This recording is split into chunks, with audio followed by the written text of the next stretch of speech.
Hey guys, happy Friday. It's September 25th. What we're going to talk about today is why is this market going down so bad? We're down about 6% alone in the month of September. Are things going to stabilize? Are they going to get better? Or are we going to continue to see this market slide?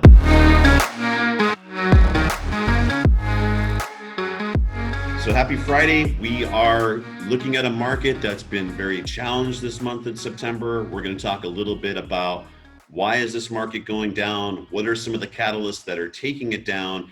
Importantly, how do we prepare for what may be coming next? So let's first talk about why has this month been so negative? Well, first off, September historically, if you go back to the 1950s, has been just a horrible month for the markets. So, from a calendar perspective, this is the time of the year that you usually expect to see volatility. So, from that standpoint, what we're seeing really is not that abnormal. If you take a look at last month, August, the market rallied over 7%. Normally, when you have a big month like that, remember 7% is greater than what the market's been doing over the last 20 years, even on an annualized basis. People are going to take some profits. People have made short-term money in the market. They're going to take that money back out of the market. So we're seeing some profit taking in this market. Also, let's remember we have an election just about 30 days away now, and we have a couple of candidates that are a little bit challenging. We had President Trump come out just the other day and say, "Hey, if I lose, I might not walk away so easily." And what does that mean? Well, that creates some uncertainty around who's going to be the president. Why that's important is a different president has different policies, and there's different companies that would benefit in different ways depending on what those policies are.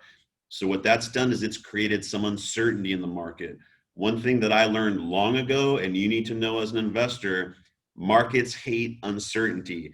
When you have uncertainty in the market, what happens is people have to price that uncertainty. What they do by pricing uncertainty is they sell stocks off to say, if you want me to take on greater level of uncertainty, I need a discount to be able to do that. So that's one thing you're seeing.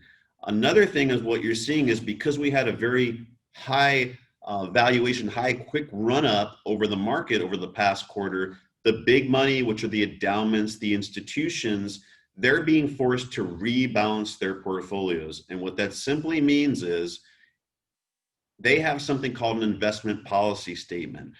That's pretty much the guidelines of what they can and can't do with their portfolio. So for a lot of them, it might say you can be 40% invested in equity. Well, what happens is when the market rallies, that allocation goes maybe from 40 to 45. And at the end of the quarter, to make sure they're in line with that investment policy statement, they have to sell some stock.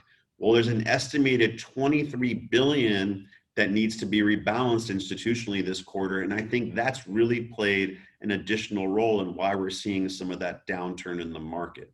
So there's some uncertainty in the market. Historically, we've had a lot of volatility. We had a big run up just last month. So what we're seeing, quite honestly, is very, very normal in today's market. The big question is, where do we go from here as an investor? What type of company should I be thinking about? What are going to be some of the challenges? And is the market going to move higher? Well, what I would say is, I think the market is eventually going to move higher. One of the reasons is we talked about this last week, the risk-free rate. And what that means is as an investor, when you're looking to place your capital, you're always looking at what rate of return could I get that's safe compared to the investment that I might be considering at this point. In the US, what we do is we look at the 10-year treasury. The 10-year treasury bond today is only paying you a 0.5%. So for every $1 million that you invest with the government for the next 10 years, they're only paying you $5,000 a year. I don't know about you, but I'm not willing to lock up $1 million of my capital for only $5,000 for the next 10 years. Also, we talked about those investment policy statements that institutions have. They usually have what's called a targeted rate of return, anywhere, let's call it 5 to 7%.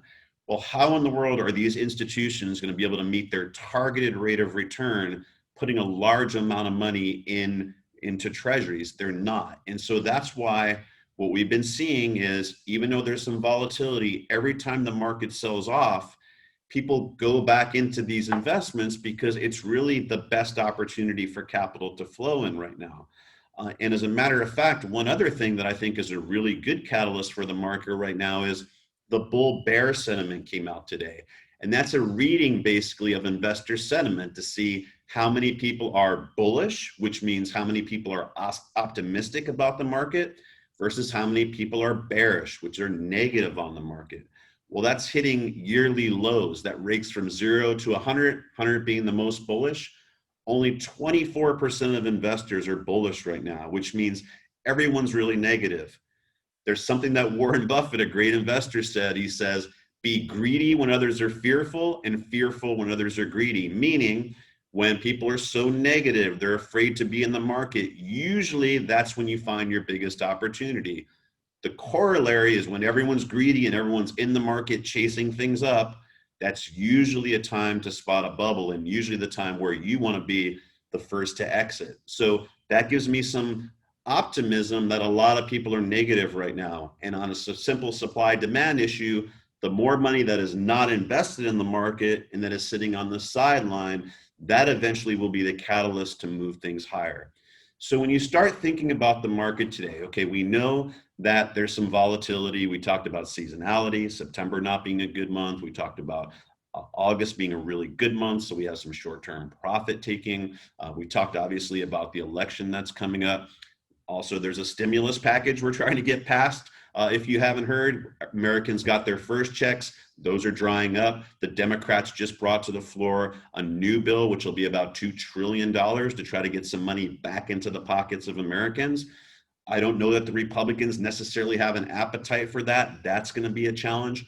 But all these things, the stimulus bill, the election, all these things are going to be resolved pretty soon. And what I can tell you is if you wait for somebody to sound the all clear, which they never ring a bell and tell you it's time to sell or time to buy, usually by then stocks are forward looking, they're going to have moved up. So as a long-term investor, we've seen some opportunities, right? The market has pulled back about 10%. Some of the bigger technology names have pulled back 14 to 20%. So when you're thinking about where do I place capital today, a lot of people are thinking, should I be in the growth stocks, which are those technology types of names, or should I be in the value stocks, names like the financial companies, your JP Morgan's, Bank of America's? And what they're saying is, well, value has done so poorly for a long time. Value is really discounted. Those companies are trading at 5, 10-year lows. That might be where you want to put your money. I was just on Making Money today, though, on Fox Business, and I said, probably not the case. Why? Well, first of all, I think that for value stocks to be able to do well, banks, for example, for them to do well, they work on something called net interest margins. And that's basically the difference between what they're able to pay you on your savings accounts versus what they're able to invest in bonds or lend out. And while those rates are low, that net interest margin is really compressed. And the tighter that margin is the lower that the profit is for the banks. And that impacts a lot of the financials in one way or the other. And so when you talk about the Federal Reserve coming out and telegraphing interest rates being lower for longer, that doesn't give me a lot of optimism that the value stocks are going to rally anytime soon. And I'll mind you, people have been calling for value to outperform for growth for years now, and that has not happened. Why has that not happened? Well, I think if you look at this economy that is changing rapidly. We're seeing it right before our eyes. What types of companies are able to adapt quickly? There's probably no better company fundamentally to be able to adapt quickly than a technology company. They don't have big plants in place. They don't have heavy investments that they can't change things. They don't usually have large workforces. A lot of them already have worked remote. So they have the innate ability to pivot quicker in a challenging economy like this than anyone else. Also, profit margins, obviously, when you're talking about a company that is a technology company, something like Salesforce or Adobe. Well, when you make that app or you make that software, incrementally your cost to be able to distribute that doesn't go up very much. So it's very, very high margins. Where when you're looking at some companies like grocery stores or auto manufacturers. Those are very, very slim margins. So it's very difficult when those companies can't operate. They're really almost in some cases put out of business. You see what's going on right now with the cruise lines, the airlines. If it were not for the federal government, a lot of them probably would not be around today. And so I think when you're thinking about it as an investor, I've been talking with us today on Fox is you really have to stick with those winners. Think about Facebook, which owns which owns WhatsApp, which owns Instagram. How much of the consumer's daily life is being spent on those? When I look at small businesses, some of these are exclusively advertising on things like Facebook. When you think about Amazon, Amazon is basically taking over the world. They're dominating commerce. I said 10 years ago, at one point, in one fashion or another, almost all commerce is going to run to the consumer through Amazon. And we're seeing that play out in real time. Companies like Zoom, we talked about last week, the adjective where people don't do a web conference anymore, they Zoom things. People are adapting Zoom faster than I thought they ever would have been before. The economy is changing. The tools in which the economy operates is changing. And so the leaders of tomorrow, the leaders of 10 years from now, I think are going to be heavily technology weighted. Even traditional companies, you look like at Costco, which just reported earnings yesterday, they came out and did really well. Why were they able to do well? Because 99% growth in their online business. They've invested heavily in that business, and they're starting to see that play out.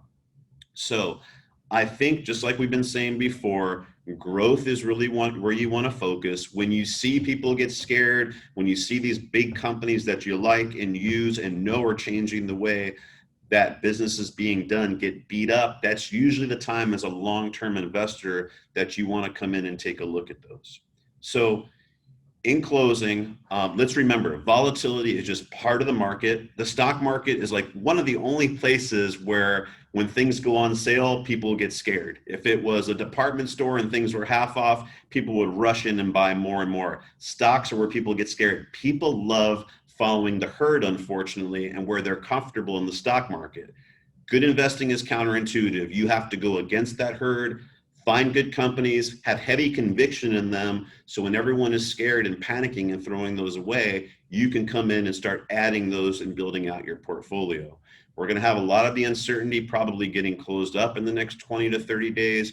I do expect there to be some more volatility though. Remember, especially for new investors, stocks just don't go straight up. They go up and down. But long term, one thing I can tell you is 100% of all stock market corrections up until now have been a buying opportunity, meaning just a few months ago, we were hitting all-time highs in the stock market. That means going back to the early 1900s, every time the market dipped, it eventually came up. So that can give you some comfort as a long-term investor if you're putting your money away and you're putting it in a diversified basket of good companies, that's probably going to work out for you in the long run.